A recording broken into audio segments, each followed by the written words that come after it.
Hello दोस्तों, welcome to my channel movies diary.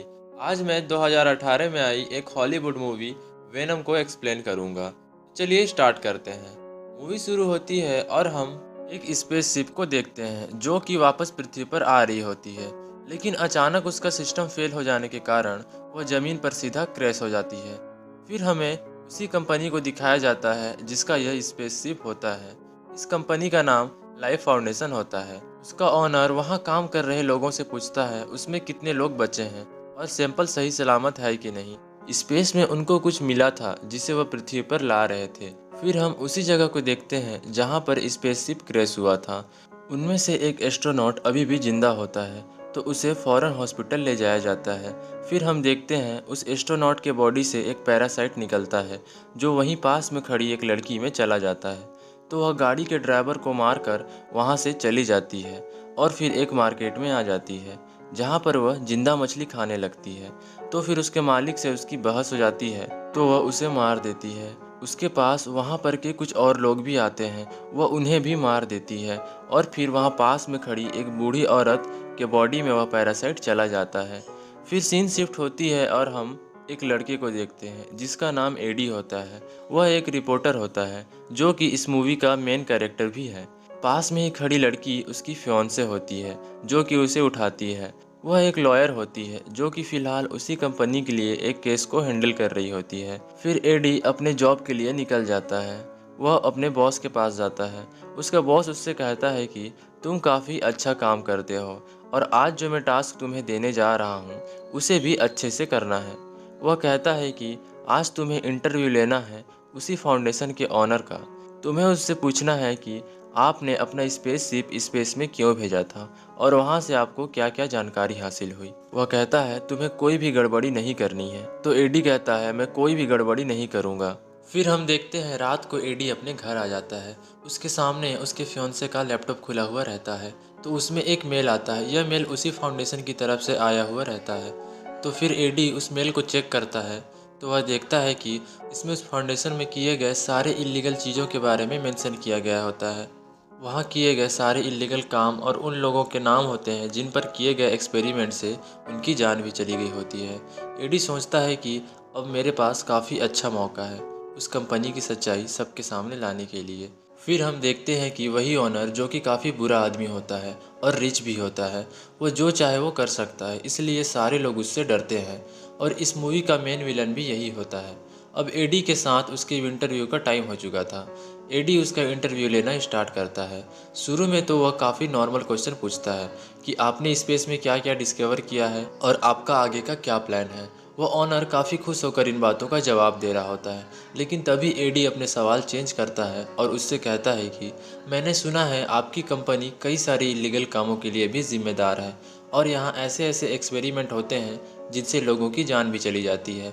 यह सब बातें सुनकर उस कंपनी के ऑनर को गुस्सा आ जाता है और वह फ़ौरन इंटरव्यू बंद करने को कहता है। उसके बाद उसे बाहर निकाल दिया जाता है। फिर एडी सीधा अपने बॉस के पास आ जाता है जहां उसका बॉस काफ़ी गुस्से में होता है और उससे कहता है तुमने उसे गुस्सा दिलाकर अच्छा नहीं किया, अब जो भी होगा इसके जिम्मेदार तुम खुद होगे।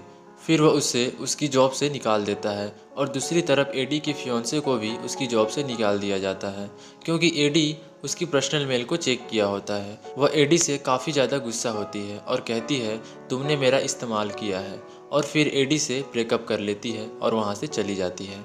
फिर यहाँ पर सीन चेंज होता है और हम उसी बूढ़ी औरत को देखते हैं जिसके अंदर वो पैरासाइट चला गया होता है।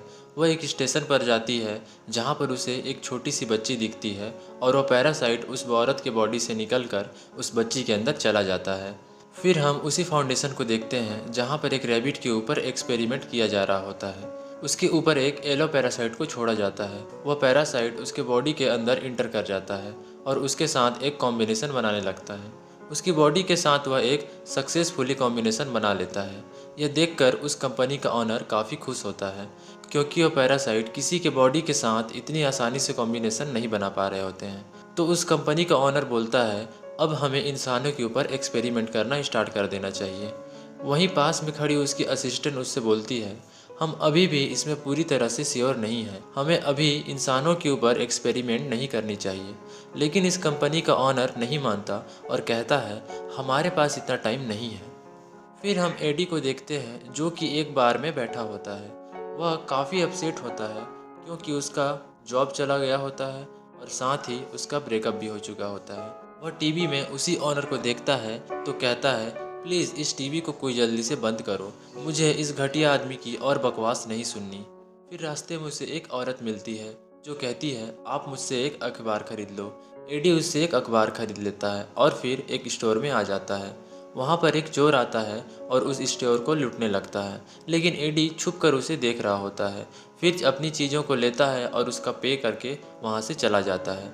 फिर दूसरी तरफ हम उसी फाउंडेशन को देखते हैं जहाँ पर उसका ऑनर अब इंसानों के ऊपर एक्सपेरिमेंट कर रहा होता है। वहाँ एक इंसान को लाया जाता है और उसके ऊपर एक पैरासाइट को छोड़ दिया जाता है, लेकिन वह पैरासाइट उसके बॉडी के साथ कॉम्बिनेशन नहीं बना पाता और उसे मार देता है। वहीं पास में खड़ी उसकी असिस्टेंट को यह सब देखकर काफ़ी बुरा लग रहा होता है। वह वहाँ से फ़ौरन एडी के पास चली जाती है और उससे उस कंपनी के बारे में बताने लगती है। उससे मदद मांगती है, लेकिन एडी कहता है कि मैंने अब यह काम छोड़ दिया है और मैं इस हालात में नहीं हूँ कि मैं किसी की मदद कर सकूँ। लेकिन फिर वह लड़की कहती है कि प्लीज़ समझने की कोशिश करो, वह लोगों को ऐसे ही मार रहा है उन पैरासाइट के ऊपर रिसर्च करने के लिए। एडी कहता है कि यह पैरासाइट क्या है, तो वह बताती है कि यह पैरासाइट स्पेस से लाया गया है जिनके ऊपर एक्सपेरिमेंट किया जा रहा है। यह सब बातें सुनकर एडी उसकी मदद करने को तैयार हो जाता है और उसके साथ चुपके से उस कंपनी के अंदर आ जाता है, जहाँ पर वह देखता है सच में वहाँ पर लोगों के ऊपर एक्सपेरिमेंट किए जा रहे होते हैं। अपना मोबाइल निकालता है और एविडेंस के तौर पर वो वहाँ की सारी पिक्चर क्लिक करने लगता है। फिर उसे वही औरत दिखती है जिससे वह अखबार लिया करता था। वह एक रूम में बंद होती है तो एडी उसे बचाने के लिए रूम के ग्लास डोर को तोड़ना स्टार्ट कर देता है। फिर जैसे ही वह ग्लास को तोड़ता है, उस औरत के अंदर जो पैरासाइट होता है वो एडी के शरीर में आ जाता है। एडी को कुछ अजीब फील होने लगता है। फिर वहाँ का अलार्म बजने लगता है तो सारे गार्ड्स वहाँ पर आ जाते हैं। एडी उनसे बचते हुए भागने लगता है। वह नॉर्मल इंसान से काफ़ी तेज भाग रहा होता है क्योंकि उसके अंदर वह पैरासाइट होता है। फिर भागते भागते वह एक पेड़ के ऊपर चढ़ जाता है। वह गार्ड्स उसे खोज नहीं पाते और वहाँ से चले जाते हैं। फिर एडी अपने घर आ जाता है तो उसे अचानक बहुत ज़्यादा प्यास लगती है, तो वह बहुत सारा पानी पीना स्टार्ट कर देता है। साथ ही साथ उसे बहुत ज़्यादा भूख भी लग रही होती है, तो घर में पड़ी सारी चीज़ों को खाने लगता है। फिर अचानक उसे वोमिटिंग हो जाती है। उसे कुछ अच्छा नहीं लग रहा होता है, तो वह उसके फियोंसे को फ़ोन लगाने को सोचता है और उसे फ़ोन लगाकर कहता है, मेरी तबीयत कुछ ठीक नहीं है, मैं तुमसे मिलना चाहता हूँ। लेकिन उसकी फियोंसे उससे कहती है, मैं अब तुमसे सारी रिलेशन तोड़ चुकी हूँ। लेकिन एडी कहता है, प्लीज़ मुझे एक बार तुमसे मिलना है। तो वह मान जाती है और उसे मिलने के लिए एक रेस्टोरेंट में बुलाती है। एडी वहाँ पर पहुँचता है। पहुँचते ही वह कुछ अजीब हरकतें करने लगता है। वहाँ पर पड़ी सारी चीज़ों को वह खाने लगता है, लेकिन उसे वह सब ज़्यादा अच्छा नहीं लगता और कहता है, यह मरा हुआ है, मुझे ज़िंदा चीज़ चाहिए खाने के लिए। फिर उसे अचानक गर्मी लगने लगता है और पास में पड़े एक्वेरियम में वह चला जाता है। फिर वहाँ पड़े क्रैब्स को खाने लगता है। वहाँ का गार्ड यह सब देखकर पुलिस को फ़ोन ही लगाने वाला होता है, लेकिन डेन कहता है, पुलिस को फ़ोन लगाने की ज़रूरत नहीं है, यह मेरा पेशेंट है जो कि थोड़ा बीमार है। डेन वही होता है जिसके साथ फ़िलहाल उसकी फियोंसे रह रही होती है। फिर उसे हॉस्पिटल लाया जाता है जहाँ पर उसका स्कैन किया जाता है और वह उससे कहता है, तुम अभी घर जाओ और आराम करो, जैसे ही रिपोर्ट आता है मैं तुम्हें इन्फॉर्म कर दूँगा। फिर हम उसी कंपनी को देखते हैं जहाँ के ऑनर को पता चल चुका होता है कि उसकी असिस्टेंट ने ही चुपके से यहाँ पर एडी को लाया था, जिसके जरिए एक पैरासाइट भाग चुका होता है। वह उस पर काफ़ी ज़्यादा गुस्सा होता है और उसके ऊपर भी एक पैरासाइट को छोड़ देता है, जिससे उसकी मौत हो जाती है। फिर हम एडी को उसके घर में देखते हैं। उसको काफ़ी गुस्सा आने लगा था क्योंकि उसका पड़ोसी काफ़ी लाउड म्यूज़िक बजा रहा होता है। उसको मना करता है लेकिन वह नहीं मानता। तो फिर अचानक एडी के अंदर का पैरासाइट बाहर आकर गुस्से से उसे मना करता है, तो वह काफ़ी ज़्यादा डर जाता है और फिर मान जाता है। फिर हम देखते हैं एडी को पकड़ने के लिए कुछ लोग उसके घर में आ जाते हैं, जो कि उसी फाउंडेशन के ऑनर ने भेजे होते हैं। वह पैरासाइट वापस नहीं जाना चाह रहा होता है, तो उनसे फाइट करने लगता है और एडी को भी प्रोटेक्ट करने लगता है। अब एडी काफ़ी ज़्यादा पावरफुल हो चुका था और वह वहाँ से भाग जाता है। वह गार्ड्स अभी भी उसका पीछा नहीं छोड़ रहे होते हैं, तो वह बाइक से फिर भागने लगता है। इन सारी चीज़ों को ड्रोन के कैमरे के जरिए उस कंपनी का ऑनर भी देख रहा होता है। वह अपने लोगों से कहता है, देखो इस पैरासाइट ने इसके बॉडी के साथ कितना अच्छा कॉम्बिनेशन बनाया है। फिर वह और भी ज़्यादा गार्ड्स उसके पीछे भेज देता है तो एडी काफ़ी तेज़ बाइक चलाने लगता है। फिर अचानक उसके सामने एक कार आ जाती है जिससे वो टकरा जाता है और गिर जाता है। उसकी पैर की हड्डी भी टूट चुकी होती है। फिर वो गार्ड्स उसे पकड़ लेते हैं, लेकिन अचानक वो पैरासाइट बाहर निकलता है और एडी के पूरे शरीर को कवर कर लेता है। उसकी टूटी हुई हड्डी भी ठीक हो जाती है और फिर वह उनसे फाइट करना स्टार्ट कर देता है और फाइट करने के बाद उनसे बचने के लिए वहाँ से भाग जाता है। अब वह एक जगह पर आ चुके थे। एडी उससे पूछता है कि तुम क्या चीज़ हो और तुम मेरी बॉडी में क्यों आए हो। वह कहता है मेरा नाम वेनम है, मेरा घर स्पेस में है, मुझे जिंदा रहने के लिए एक होस्ट की ज़रूरत है, इसलिए मैं तुम्हारी बॉडी में हूँ। अब वापस मुझे अपने घर जाने के लिए तुम्हारी हेल्प चाहिए। फिर हम देखते हैं एडी वो सारी एविडेंस लेकर अपने कंपनी में आ जाता है जो उसने उस फाउंडेशन से कलेक्ट की थी, लेकिन उसका साथी उसे अंदर नहीं जाने देता है और उसे बाहर निकाल देता है। लेकिन फिर वेनम एडी से कहता है तुम्हें ऊपर जाना है तो तुमने मुझसे क्यों नहीं कहा। फिर हम देखते हैं वह तेजी से बिल्डिंग चढ़ते हुए उसके बॉस के रूम में पहुंच जाते हैं। वह वहां पर एक नोट लिखता है और सारे एविडेंस वहीं पर छोड़ देता है। फिर वह जैसे ही नीचे आ रहा होता है वहाँ पर बहुत सारे गार्ड्स आ जाते हैं और उसे घेर लेते हैं। तो यहाँ पर फिर से वेनम बाहर निकल कर आता है और उन सब से फाइट करना स्टार्ट कर देता है। फाइट करते करते वो जैसे ही एक इंसान को खाने वाला होता है तो वहाँ पर उसकी फियोंसे पहुँच जाती है। वह यह सब देखकर बहुत डर जाती है, लेकिन एडी फिर अपने रियल फॉर्म में आ जाता है और वह कहता है प्लीज़ तुम्हें इससे डरने की ज़रूरत नहीं है, अभी यह सब समझाने का टाइम नहीं है। मैं तुम्हें बताना चाहता हूँ कि उस फाउंडेशन के इलीगल काम का प्रूफ मेरे पास है। लेकिन उसकी फियोंसे वहीं उसका बात काटते हुए उससे बोलती है मुझे कुछ नहीं सुनना, तुम्हारा इलाज चल रहा था तो तुम यहाँ पर क्या कर रहे हो, अभी मेरे साथ चलो। और वह उसे लेकर हॉस्पिटल में आ जाती है। फिर हम देखते हैं डेन उसका फिर से स्कैन करता है, लेकिन इस बार उस स्कैनर के साउंड की वजह से वेनम एडी के शरीर से अलग हो जाता है। और फिर डेन एडी को बताता है कि तुम्हारी बॉडी के पार्ट्स अंदर से डैमेज हो रही थी, मुझे लगता है यह जो भी क्रिएचर है यही अंदर से तुम्हारा बॉडी पार्ट डैमेज कर रहा था। एडी वेनम से कहता है कि मैंने तुम पर भरोसा किया था लेकिन तुमने मुझे धोखा दिया, और वह वहाँ से चला जाता है। लेकिन रास्ते पर फिर से वही गार्ड उसे पकड़ लेते हैं और फाउंडेशन में ले जाते हैं। वहाँ पर उसे उसी ऑनर के सामने रखा जाता है तो वह उससे पूछता है मेरा पैरासाइट कहाँ है। तो एडी कहता है कुछ समय तक वह मेरे साथ ही था, लेकिन अब मुझे नहीं पता कि वह कहाँ है। फिर हमें पता चलता है कि उस ऑनर के अंदर भी एक पैरासाइट होता है जिसका नाम रैट होता है। वह उसके अंदर उसी छोटी सी बच्ची से ट्रांसफ़र हुआ रहता है। तो वह फिर से उससे गुस्से से पूछता है वेनम कहाँ है, लेकिन एडी फिर भी कहता है मुझे नहीं पता।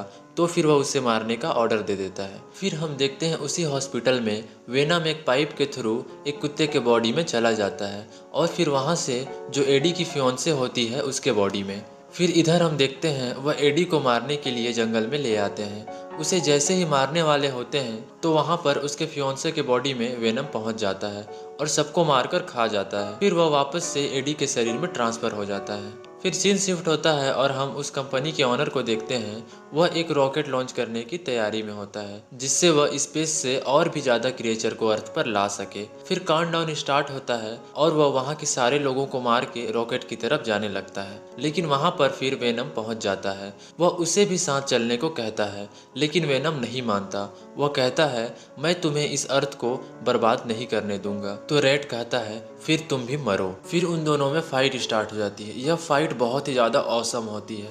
हालांकि वेनम का होस्ट ज़्यादा स्ट्रॉन्ग होता है, लेकिन रैट उन सब का लीडर होता है, इसलिए उससे जीत पाना इतना आसान नहीं होगा। फिर हम देखते हैं रैट वेनम को एडी के शरीर से अलग कर देता है और उसे मार देता है, लेकिन वो पूरी तरह से मरा नहीं होता है और फिर से वेनम उसके बॉडी में इंटर कर जाता है जिससे वह फिर से ठीक हो जाता है। लेकिन अब रैट रॉकेट में जा चुका था और रॉकेट निकलने को तैयार हो जाता है। वह जैसे ही कुछ दूर पहुंचता है वेनम उस रॉकेट को डिस्ट्रॉय कर देता है जिससे रैट और वह ऑनर दोनों जलकर मर जाते हैं। फिर वेनम एडी को बचाते हुए पानी में गिर जाता है। फिर हम नेक्स्ट डे देखते हैं उसकी फियोंसे उससे पूछती है कि क्या वेनम अभी भी जिंदा है, लेकिन वह कहता है कि नहीं, वो मर चुका है और वह वहाँ से चला जाता है। फिर हम इधर देखते हैं वह वेनम से बात करने लगता है, यानी कि वेनम अभी भी उसके अंदर होता है। एडी वेनम को कहता है कि तुम सिर्फ बुरे इंसान को हाथ लगा सकते हो और बाई चांस कभी उन्हें खा सकते हो, उनके अलावा तुम कभी भी अच्छे इंसान को हाथ नहीं लगाओगे। फिर वह उसी स्टोर में जाते हैं जहाँ पर फिर से एक चोर आ जाता है।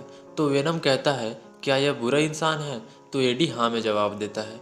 फिर वेनम उसके पास आता है और उससे कहता है, तुम एक बुरे इंसान हो, तुम्हें तो मैं बिना सॉस और चटनी के कच्चा खा जाऊंगा। फिर वह उसे खा जाता है। पास में खड़ी शॉप की ओनर यह सब देखकर डर जाती है और फिर वह वहाँ से चला जाता है। फिर हम देखते हैं एडी अपने वापस न्यूज़ रिपोर्टर वाले जॉब पर आ जाता है और वह एक बहुत ही बड़े सीरियल किलर का इंटरव्यू लेने के लिए जाता है। फिर यह मूवी यहीं पर एंड हो जाती है। Thank you for watching this video.